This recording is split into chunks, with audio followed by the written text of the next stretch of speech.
Hi everyone, and welcome back. I'm Louisa Dickens, your host of the Propcast and co-founder of LMRE, the global Proptech recruitment and search consultancy.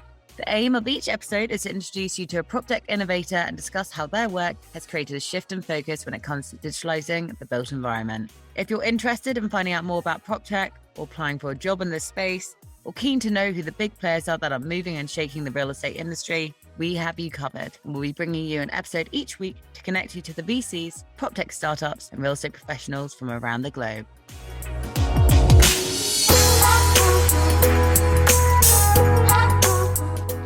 Hey, it's Michael Beckerman, CEO of CrewTech and CrewTech Climate. I hope you'll join us in Copenhagen for our first dedicated climate event on May 17th through the 19th. Only 200 of the world's leading sustainability professionals will be on hand at this event to connect, exchange ideas, and be inspired by world-class speakers. For more information, please visit our website, crewtechclimate.com.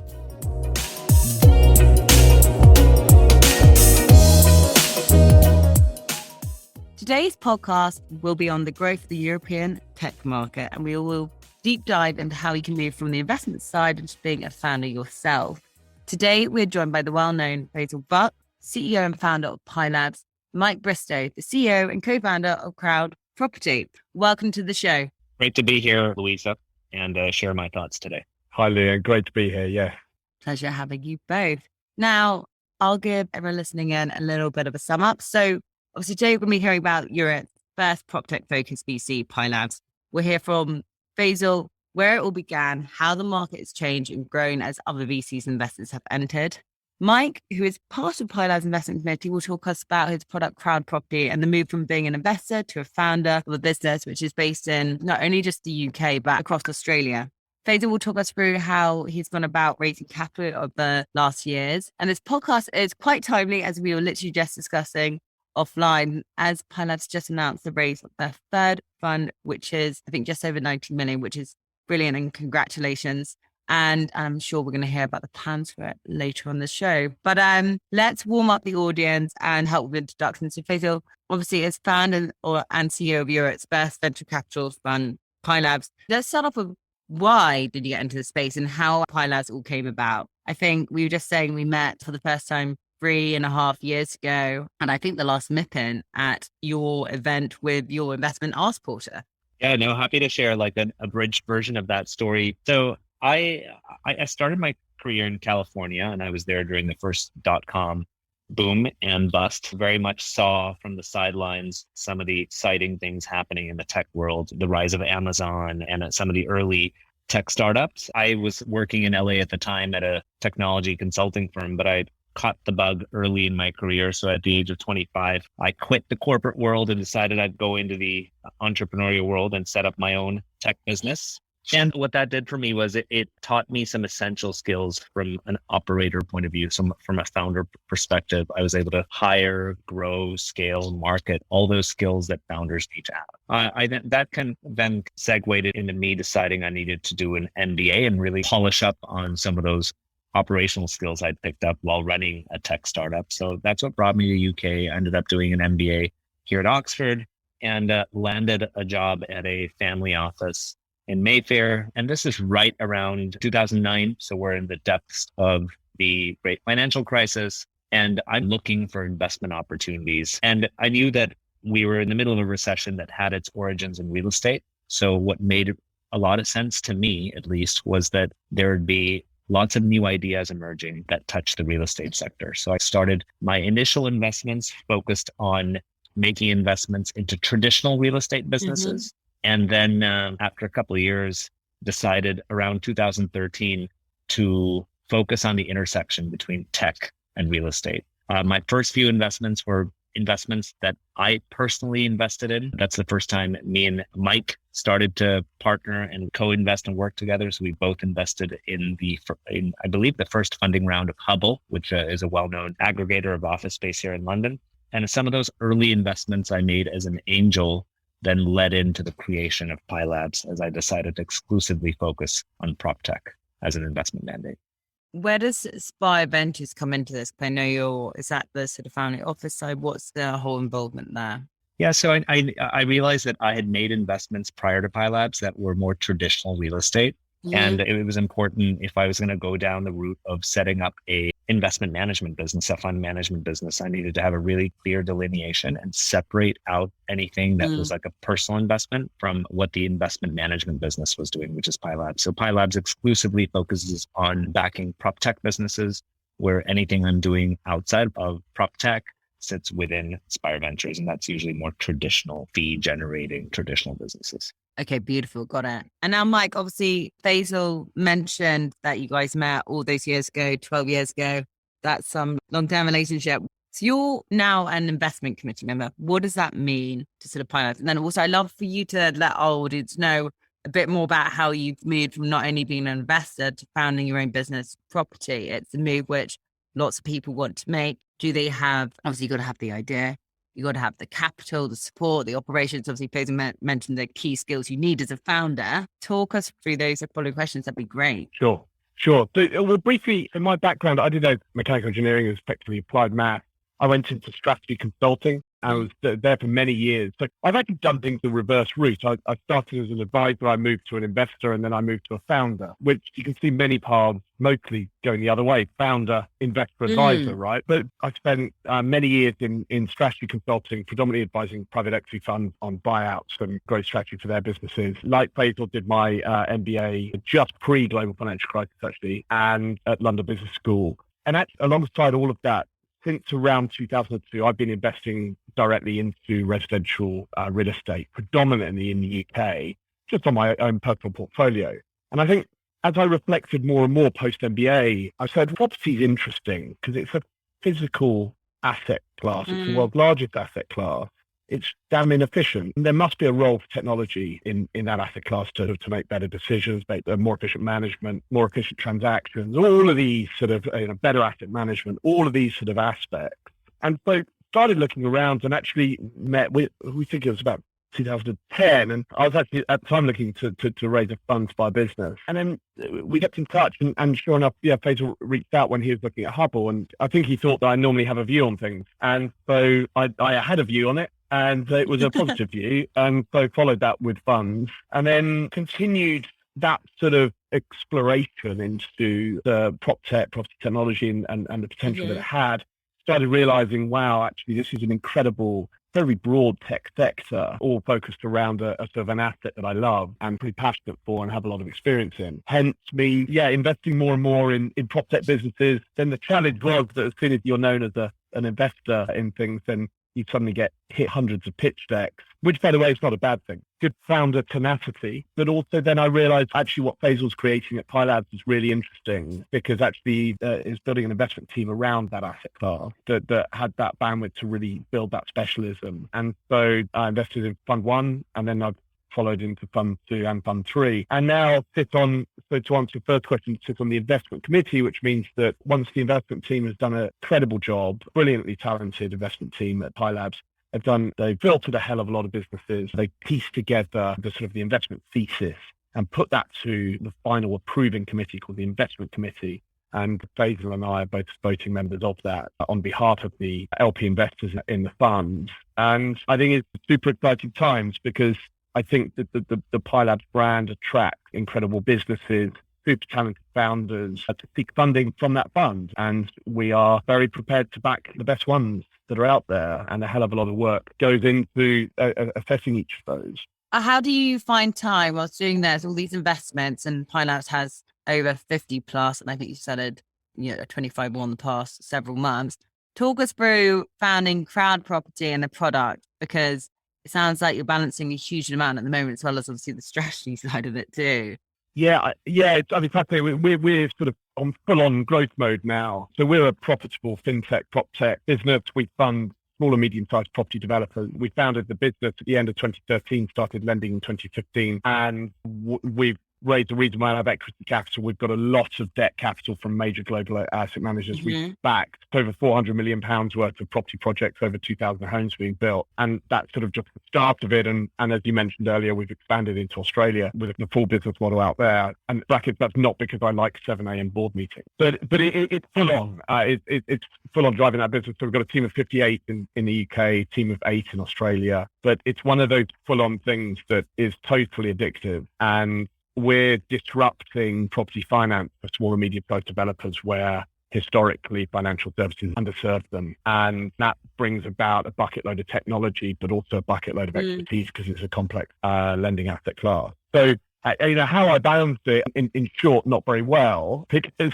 I seem to be working quite a lot, but it's made a hell of a lot easier driving CrowdProperty forward, seeing the success we're driving, and also working with Pi Labs and the brilliant people there. When it's a hell of a lot easier when you love it, when you believe in it, when you've got the passion for it. So that's what drives the energy at the end of the day. Yeah, for sure. And we'll go into a bit more about why you selected Australia as another market.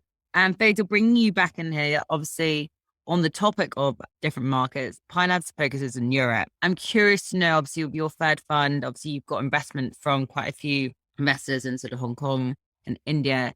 Is the intention to still stick with Europe? I know there's other VCs coming in, well, who are in there, Proptech 1, AO, Fifth Wall. Is there still mission to be obviously focused in Europe? What's the hot gas? If you take a look at our progression since we started back in 2015, our first fund was largely a UK fund, and that was back 6 years ago. We made 10 investments out of that first fund one. We did, however, have one company based in Bulgaria, and they turned into a global business. They're called OfficeRnD. They're headquartered in Sofia, Bulgaria. That's right. And what we learned was that if you're a B2B SaaS business, it doesn't matter where you are because you can build a globally scalable business regardless of where your HQ is. So OfficeRnD ended up being a really good case study for us. They've built a business where they've got over 100 people. A third of their clients are in North America, a third are in Asia, and a third are in Europe. And they continue to go from strength to strength. And they were very early in spotting this whole opportunity in the flexible work market. But anyway, the lesson for us was we need to be looking beyond just the UK. So with our second fund, we made it a pan-European fund. So we started investing in the Netherlands and Finland and further afield throughout Europe. We continued to look for companies that had a global thesis. So it didn't matter where they were coming from, so long as they were building a business that catered to global customers. And that very much is the thinking that's gone into this third fund as well. So this third fund is probably our most international fund. If you just take a look at a sampling of the companies we have here, we have portfolio companies in this fund from the UK, Germany, Austria, Norway, Israel, France, Germany, and also the US and Canada. So increasingly, as the brand builds, we're getting startups emerging and approaching us from around the world. And so long as they're building a business that caters to a global audience and can scale globally, we tend to be quite geography agnostic. So it is going to be largely a pan-European fund, but backing companies that are building global businesses. But we're also flexible and can invest further afield as well. So it is our first global fund, but the large concentration will be in Europe. Awesome. Well, that's super exciting. And those founders listening in, obviously looking for investment. Faisal, how much are you looking to invest? What sort of size tickets? So we've got quite a bit of flexibility across the early stage spectrum. So we can invest anywhere from pre-seed to Series A. Our sweet spot tends to be seed, anywhere on the seed spectrum, but really pre-seed to Series A is the space that we're playing in and actively investing in. And checks can be as small as 100,000 and as large as £1 million. And that's a first time check, but assuming these companies are doing well and they're on track, we're really happy to follow on with larger checks as they grow. So this fund has a pretty significant amount of growth capital reserve, so follow-on reserve in it. Awesome. Well, we'll be sharing Faisal's and Pi Labs details after the show, so you can definitely reach out if you're looking for some investment. Now, obviously, going back into the markets, Mike, I'll bring you in here. Obviously, there's more investment going into our space globally. We personally, I guess, from the LMRE side, and just generally, we've seen a massive amount of investment going in sort of APAC. So other businesses, usually, they want to launch in North America first. Sometimes it's the UK, but now obviously we're seeing a lot of the technology companies going from UK and North America over to APAC way, and they usually launch even, say, Australia, Sydney, or they do Singapore. I guess less are looking to launch in Hong Kong, which used to be a bit of the hotspot for obvious reasons. So I guess why for you, Mike, why Australia is the next point of call rather than, say, the US, which is obviously slightly close? Any sort of reasoning behind that? So, firstly, as a bit of context, much of my consulting career, I advised private equity owned businesses on international expansion. And in summary, about 15 years of work in international expansion is it's damn hard and it'll probably go wrong. And it's very easy to underestimate the complexity, certainly with some business models. So we were sort of super cautious about this. Fundamentally, I'm sort of stating the obvious here. If you can prove one market, you can arguably relevance in or ability to scale in many markets. So getting your first one right is important. And as I mentioned, it's not time difference, it's not proximity. It's actually, if we did the boil the ocean, every world economy, the property market, etc., all the good analysis. And Australia's a relatively small market, 24 million population versus, as you say, US 300 million. The competitive dynamics are very different. There's far earlier stage in terms of the evolution of both fintech and proptech sectors. We felt we could drop our model in where there were observed pains from financial services businesses there. It's classic. Australia has many duopolistic markets, which typically drive less aggressive competition between those players. So actually you can drop in and be quite disruptive. So there were those dynamics, but all of those existed.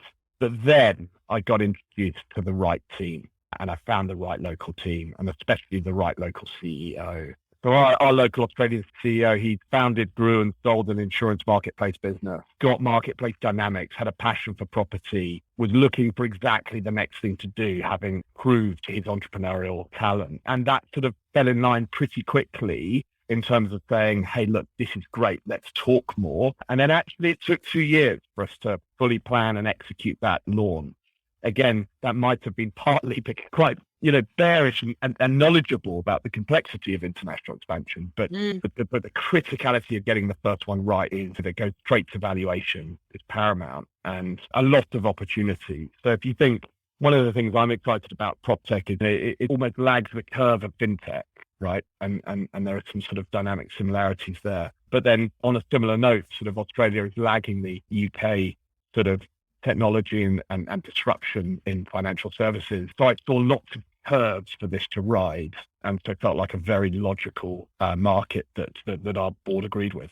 Yeah, there's definitely huge amounts of opportunity out there, that's for sure. Now, Faisal, going back to obviously your third fund, obviously you mentioned what you'd, size tickets, where you'd be looking to invest. Now, obviously, Mike's business version onto the fintech and proptech. You've done 22 investments so far, or maybe 25, sorry. Lots of people talking about ESG, lots of people talking about contact. What about, is there a direction of this fund? Is there any of, your investments you want to sort of talk about in terms of where you're focusing on? Maybe you're not.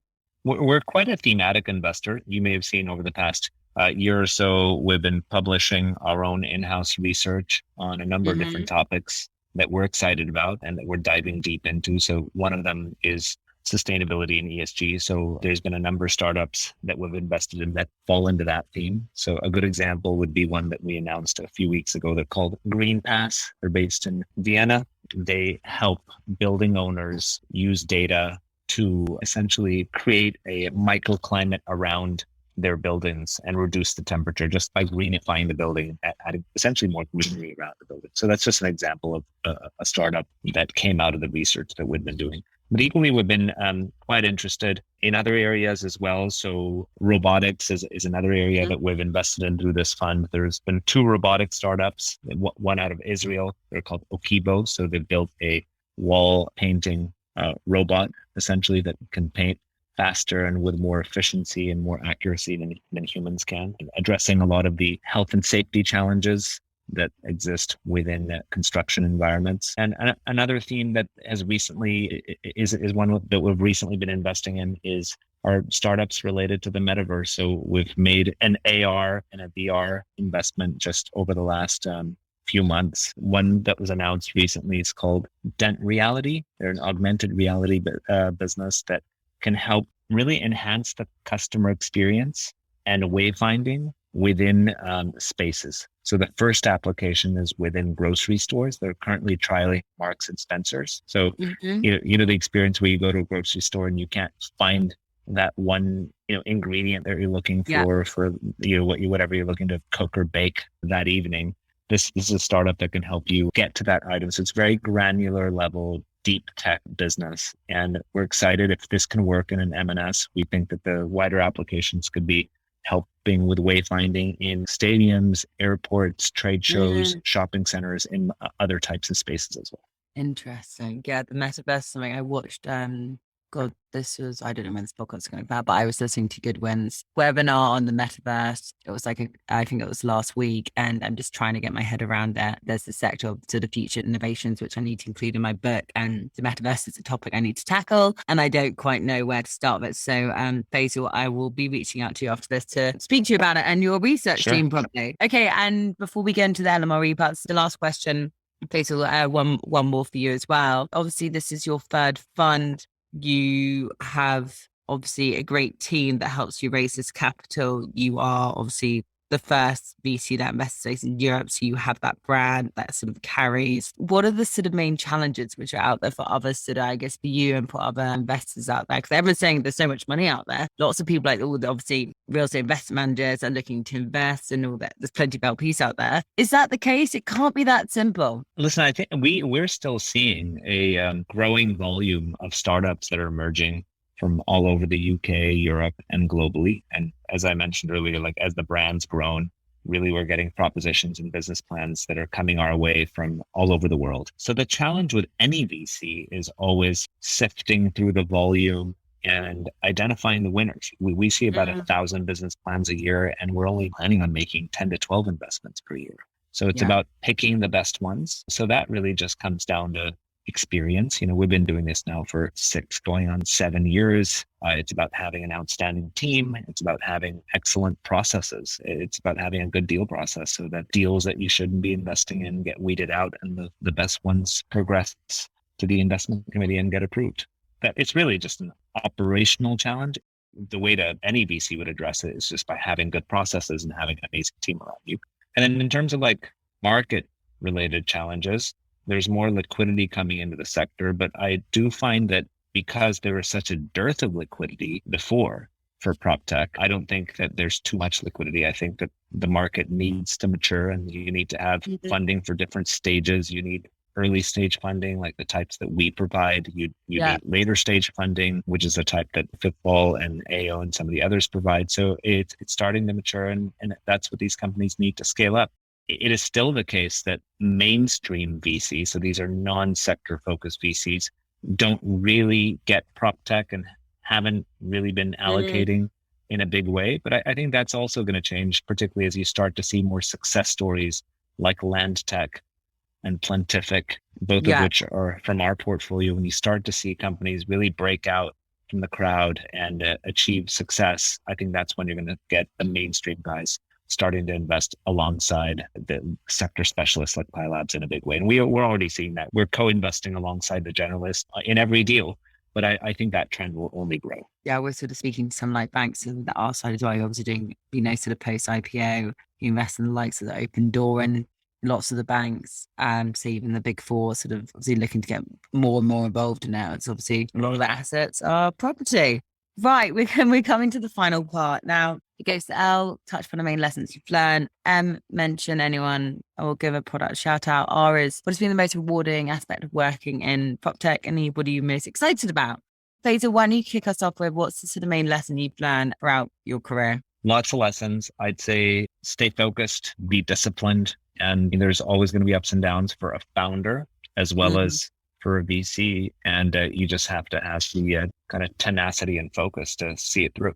Agreed. Okay, right. M can be for both of you if you like. We've done a few shout outs, but this is usually most people's favorite question. And Mike, please go first. Who would you like to give a shout out to? I'm also going to nick the first question as well, briefly. So in terms of shout out, I can say this in my role, but I think I do genuinely believe the Pi Labs investment team is epic. The rate they look at things with the specialism that they built, that comes off that focus point from Faisal, which is actually one of my core lessons as well. Focus drives expertise, world-class talent and competitive advantage. And I think that's sort of fundamentally important. You never saw Tiger Woods play much tennis.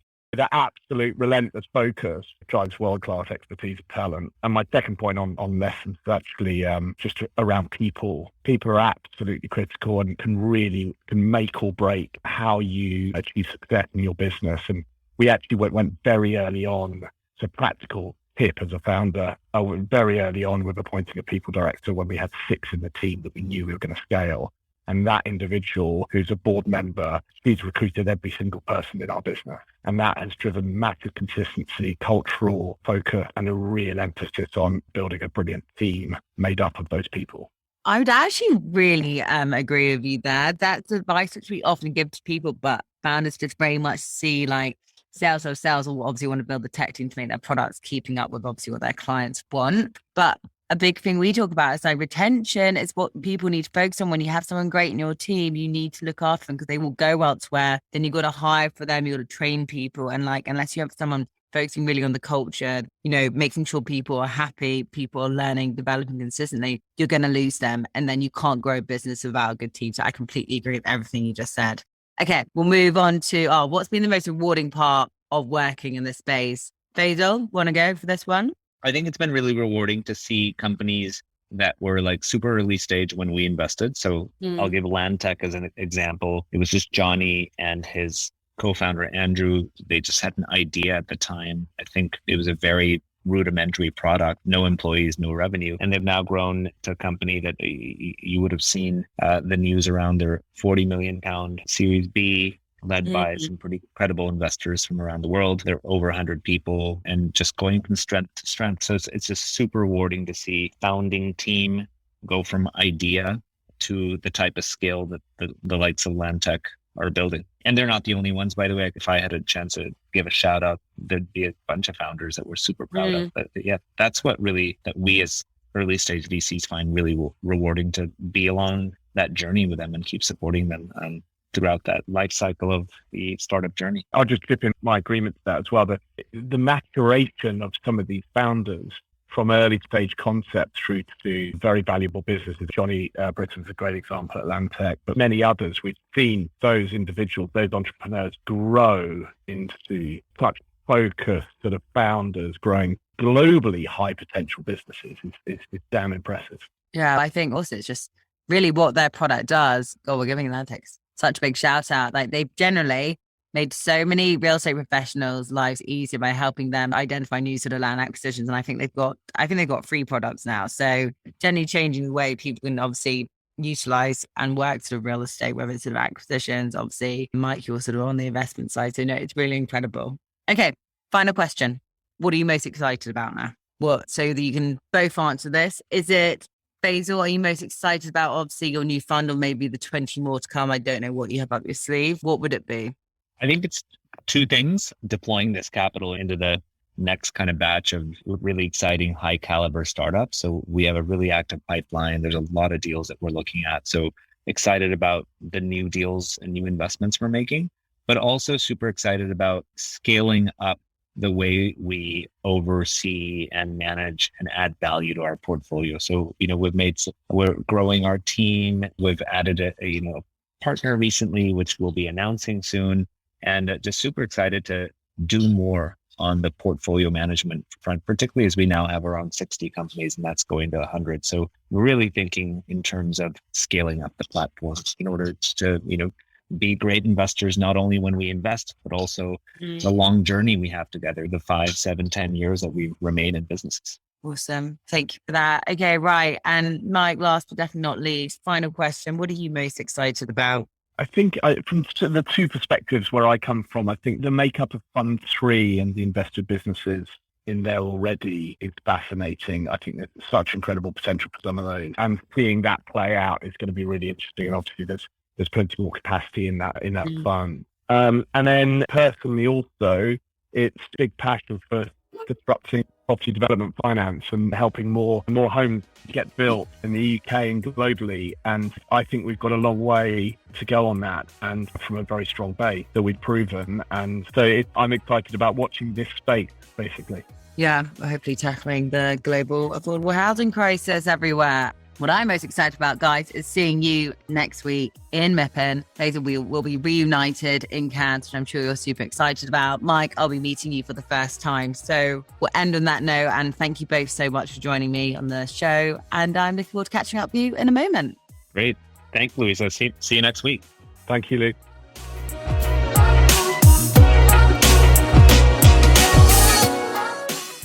Hi, I'm Nelson from Property Quants. We run a hands-on, in-depth course that will teach you to apply data science and machine learning to real estate. To learn more, visit propertyquants.com/training. We also run a revolutionary course that will allow anyone to gain data science skills without needing to learn programming. To learn more about that, visit thenocodecourse.com. On either site, be sure to key in the code LMRE5 for a special 5% discount.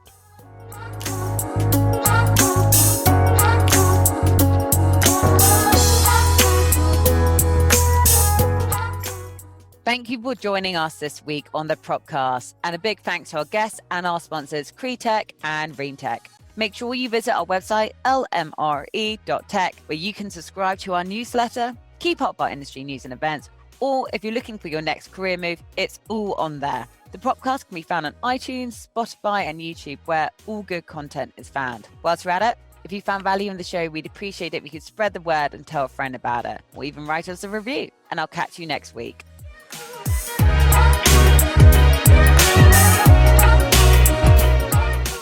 Making high-quality podcasts like this takes a lot of work. That's a fact. But not when you hire Copus. With our white glove experience, we handle everything for you, from guest outreach all the way through publishing and promotion. We handle it all. You show up to hold great interviews like these and build relationships with your guests. We take care of everything else. Podcasting is not just about the audience. Every podcast interview is the start of a brand new relationship. With a weekly podcast, you would build relationships with 52 ideal partners or prospects through podcast interviews over the next 12 months. Do you believe 52 new relationships could grow your business? We do. Why not contact me today, jason@copus.com, JASON@KOPUS.com, and let's talk.